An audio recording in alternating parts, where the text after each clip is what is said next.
perché nulla è il bello, se non l'emergenza del tremendo.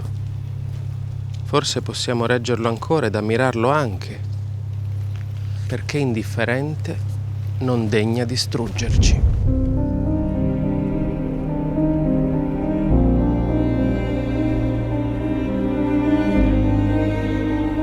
Sul Carso, lungo una delle passeggiate più suggestive che si affacciano sul Golfo di Trieste, quella che prende il nome del poeta Rainer Maria Rilke, è possibile ammirare la magnificenza e lo splendore del castello di Duino, un luogo incantevole alle porte di Trieste, immerso nella natura e affacciato sul mare, con una lunga storia di cultura e nobiltà.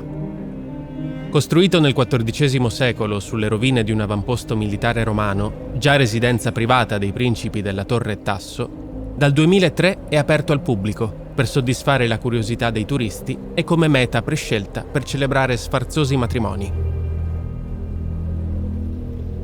Nel tempo il castello ha ospitato numerosi personaggi illustri.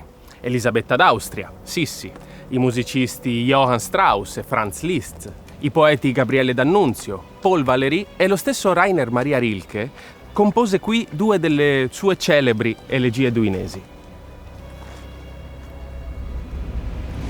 E proprio lì, secondo la leggenda, risiedevano una dama di nome Esterina da Portole e suo marito, un uomo possessivo e crudele il cui nome è caduto nell'oblio. Il castellano, tormentato dalla gelosia, aveva l'odiosa abitudine di vessare continuamente la moglie, non risparmiandole alcun tipo di violenza. Nemmeno la nascita di un figlio riuscì a placarne il temperamento.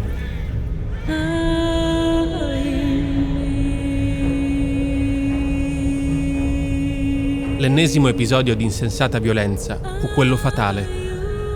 Ubriaco di rabbia, trascinò la donna per i capelli fuori dal castello, sulla sommità della scogliera, e la gettò in mare. La leggenda narra che l'urlo straziante mosse a pietà perfino il cielo, che la trasformò in una candida roccia per risparmiarle il dolore. Da quel giorno, ogni notte all'ora degli spiriti, la Dama Bianca si stacca dalla roccia e comincia a peregrinare per il castello. La sua presenza è tradita da un candelabro acceso che, fluttuando, spalanca le porte al suo passaggio, e ogni suo passo è accompagnato da un lungo lamento, simile al forte vento che soffia dal Carso.